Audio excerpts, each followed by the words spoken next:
is Cricket from the Coat Hangers, and you're listening to Drop the Mic. It's Christmas Eve in L.A. California. Is Daddy coming home soon? Well, we'll see what Santa and Mommy can do, okay? And New York cop John McClane has come to see his wife. I missed you. Instead, he's going to have to save her. Sit down. Within this skyscraper high above the city, 12 terrorists have declared war. They're about to be taught a lesson in the real use of power. They're as brilliant Because I am interested in the $640 million in your vault. as they are ruthless. But I'm telling you, you're just going to have to kill me. Okay. We do it the hard way. Now, the last thing McClane wants Think, damn it, think. is to be a hero. Where's Howie? Hey, Tucker! Where? But he doesn't have a choice.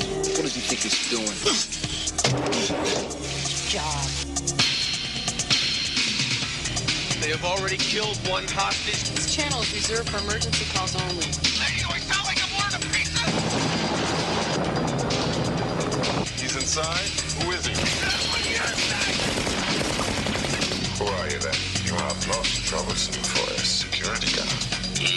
Sorry, wrong guess, hon. Would you like to go for double jeopardy? Do you really think you have a chance against us, Mr. Cowboy? Yippee-ki-yay, mother. You just destroyed a building. I am in charge of this situation. I got some bad news for you. From up here, that look like you're in charge of Jack. He is alone, he is tired, and he hasn't seen dipping squat from anybody down here. Hey, pal, how you feeling? All things being equal, I'd rather be in Philadelphia. I want blood. And you have it. Only John can drive somebody that crazy. He's an easy guy to like Come out to the coast, we'll get together, have a few laughs. and a hard man to kill. Bruce Willis, Die Hard. Got invited to the Christmas party by mistake. Who knew?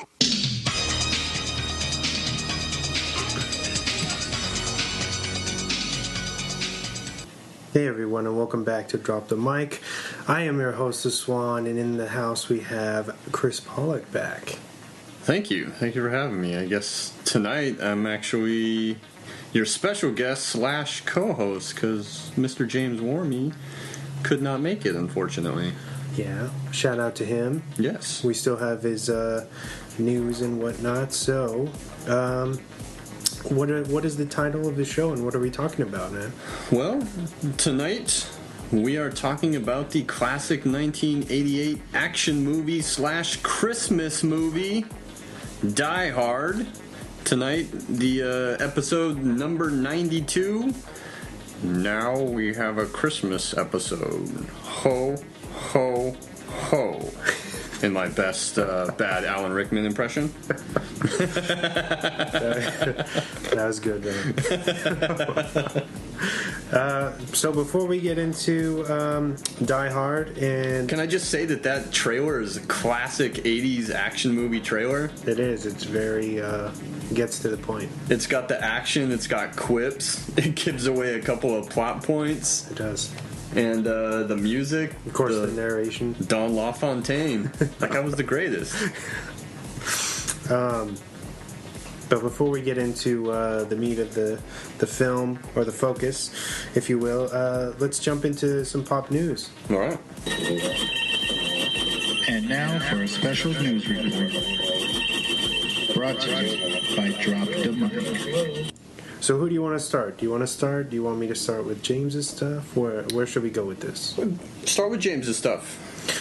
All right. Well, have you seen any of the new trailers that dropped this week?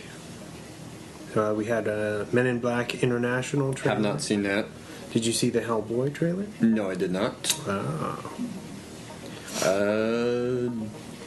I don't think I've seen any of the trailers recently.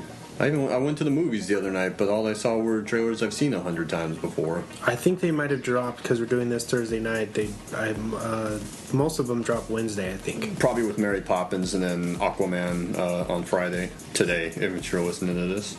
Yeah. But, so I checked out, I haven't seen the MLB stuff yet, but I checked out Hellboy. And, the MIB stuff? Yeah, MIB, sorry. Hellboy. I checked it out. Yeah. It's gritty. It looks fun. It looks like they're embracing the more comical side of the source material, so that's interesting. I think it looks good. And how do you say, David Harbour? Is that his name? Yeah. He looks like he's did a really good job.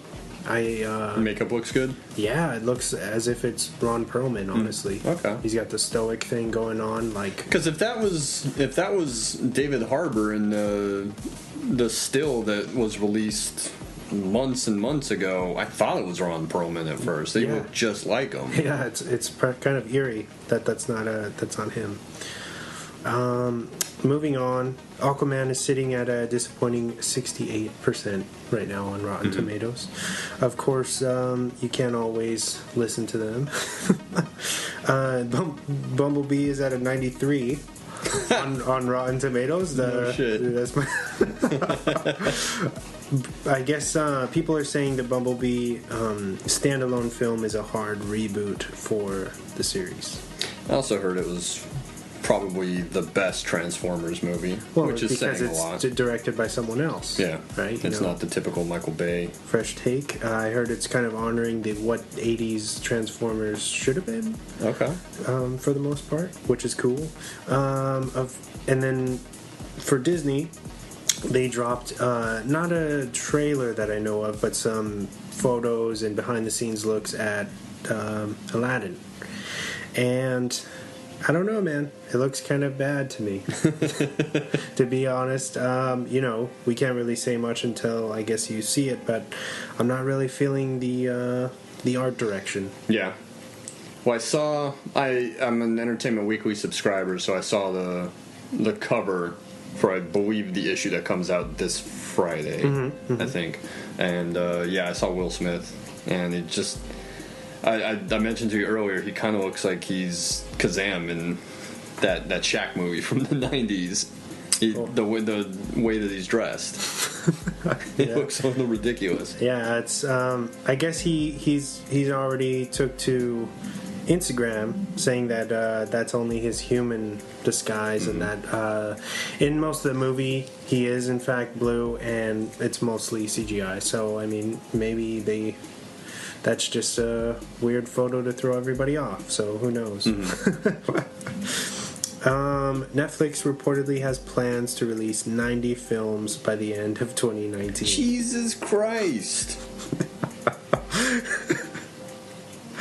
Netflix has also increased its documentary and animated film output, which is where the other 45 titles will come in. Good God, man, where do they get their money? What is their revenue stream to fund all of those movies? I have no idea.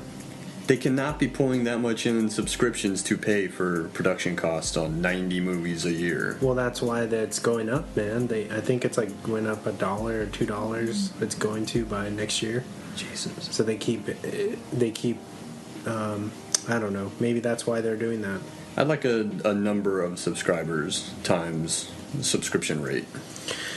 Well, I mean, they have the different regions of Netflix, so they are pulling in international numbers as well. We got to keep that in mind. Where was I with this? We can expect more films from big directors such as Martin Scorsese, Steven Soderbergh, Guillermo del Toro, and Michael Bay.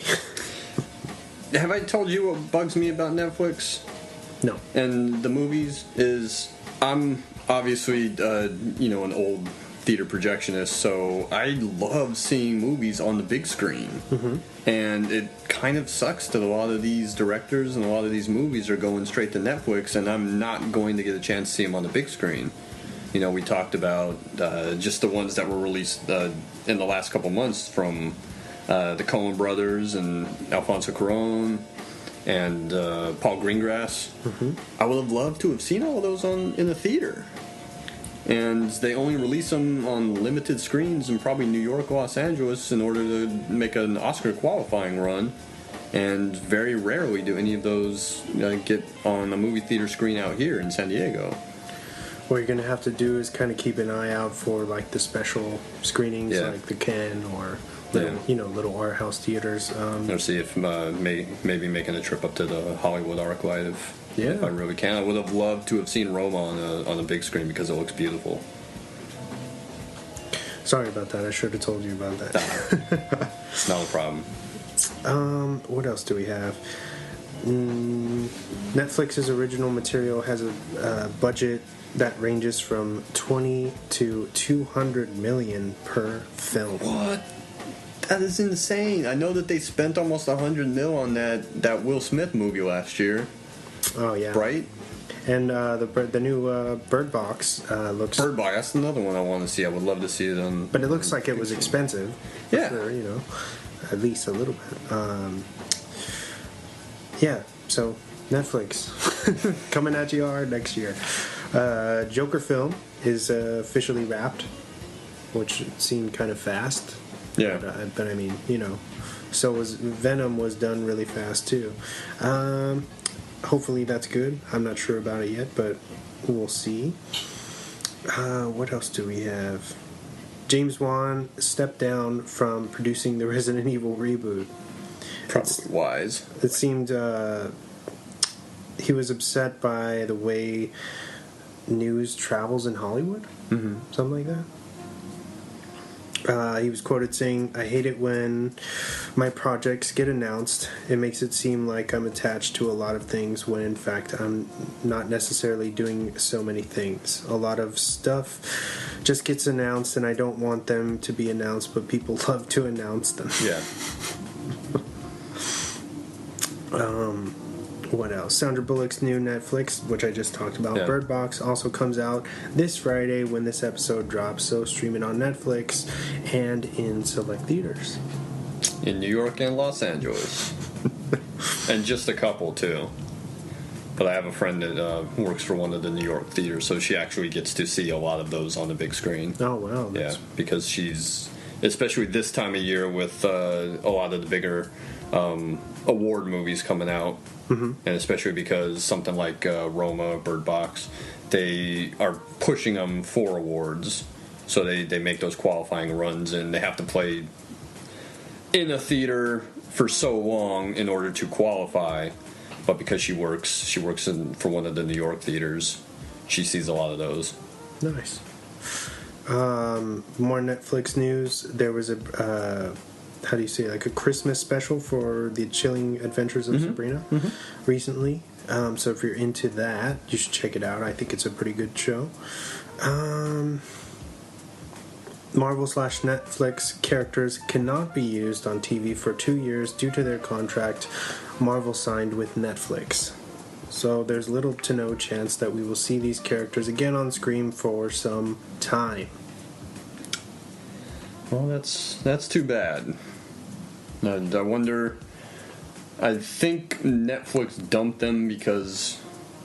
Was it because of the Disney streaming service? Yeah, maybe there were some rights issues, or their how do you say, their agreement was up, maybe. But it just sucks because, I'm more bummed about The Punisher than anything, because it was kind of just picking up momentum. Did they drop that? It's not official yet, but there's rumors. Like the season 2 is about to come out, and they're saying once that's been released, they're gonna cancel it indefinitely because it's a Marvel property. Yes. Supposedly, all those interconnecting seasons are gonna be ended sometime recently. Do they have a contract year to year, or did they have a contract for like a three season? I think it was run? so many because what's her name? Kristen Ritter. Yeah.